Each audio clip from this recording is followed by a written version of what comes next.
We had gotten off to a great start in Montreal in 1977, and then we began looking for other places and to see where God was going to lead us. The connection that we had with Tom Reed and Chico and Whitey Oss and Dean Telefus led us to Minnesota. God was beginning to build a team of leaders for that first camp in 1980. But then when we arrived at camp and we heard that Billy Butters was on campus and he was going to be an on-ice instructor, I was really, really anxious as to how this was all going to play out. And when I got to the camp, I realized it was really not a good fit. And it was different. And then just the nicety of the boys and the goodness, they invited me to have lunch with them and sit down and chat with them. And they just were on me all the time. Nice, not jamming, not anything like that, but just, hey, coach, you want to do this? Hey, coach, you want to do that? And then one night, they asked me to come to chapel. And for the first time in my life, I heard that I had a Heavenly Father that loved me so much that He would send His Son Jesus to die for me. The initial exposure to that camp changed my life. It was a paradigm shift for me. The whole week we felt God's presence in a wonderful way, and it was a great sense of camaraderie amongst the staff, but also between the campers and the staff.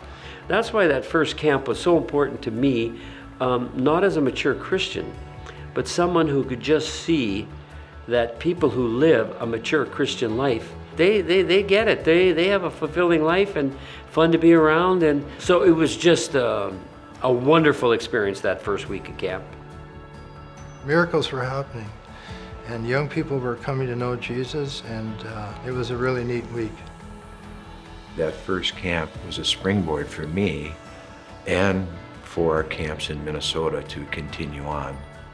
And we knew then that if God could save Billy Butters, that He could save anyone in the world of hockey. And it really emboldened us and encouraged us and inspired us. And it was a defining moment, really, in our ministry. We actually have now 38 camps in 9 countries. And I think as people who get involved with hockey ministries, it's the one area where you have a chance to help them through those difficult times in life, but the parallel of hockey so coincides with life.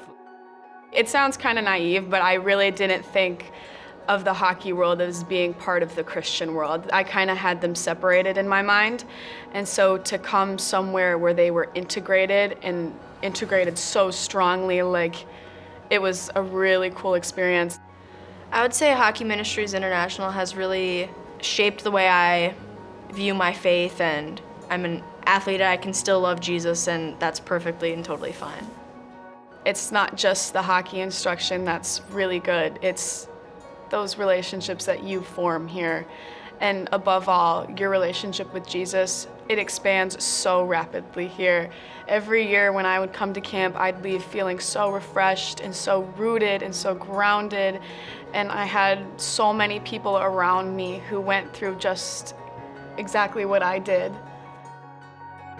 It's been really neat being a camper and then being a counselor. I've kind of come full circle. So I've been able to have my counselors pour into me as a camper, and then me being a counselor, I was able to pour into my campers, and just to see on the ice, I can help them, learn more about the game and how to be a better teammate, and really sharpen their skills. But then during huddle times, teach them what it means to follow Christ with your whole heart.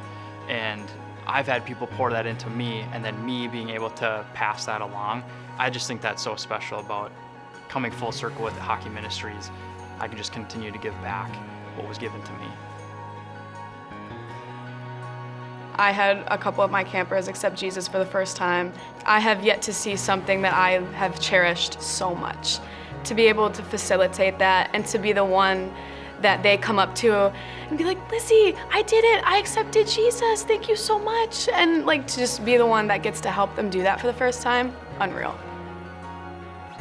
After giving my life to Christ at camp, there's really nothing better than watching your own camper stay after chapel and give his life to Christ as well.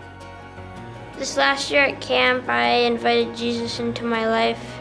Bill told his story and Chico told his story, and it kind of just amazed me how much it's changed our lives. One of my favorite verses is Proverbs 27:17, and it is, "As iron sharpens iron, so one man sharpens another." And this means a lot to me because now that Trevor's a Christian and he's on my hockey team, we can sharpen off each other and learn more about Jesus. When I think of my life in the last 40 years, nothing has made as big an impact as Hockey Ministries, both on the weeks I'm with the kids and the friends and fellow followers of Christ that I've met. So it's just mushroomed into permeating everything about my life. We at Hockey Ministries, and especially me here in the state of hockey, state of Minnesota, we're just so grateful for all the people that have come alongside us. I mean, really, the backbone and the brains and the heart and soul of our ministry, our volunteers, and obviously the heart is Jesus. And all these people that come are solid Christian people who just have the same desire to share the gospel message with people. And they don't have to be the person that's on the screen or up in front of the crowd. They just want to serve. And it's just been a vibrant force for 40 years. And until Jesus returns or kids quit playing hockey, Hockey Ministry is going to be the source of coming to know Jesus and life-changing experiences. We have a partnership of friends. We have a partnership of believers. We have a partnership in people that want to continue to point people to the cross, and not only to the cross, but to the empty tomb. So I'm looking forward to what God has, and as I look back, I say thank you, and I can't wait to see who God's going to raise up in the future.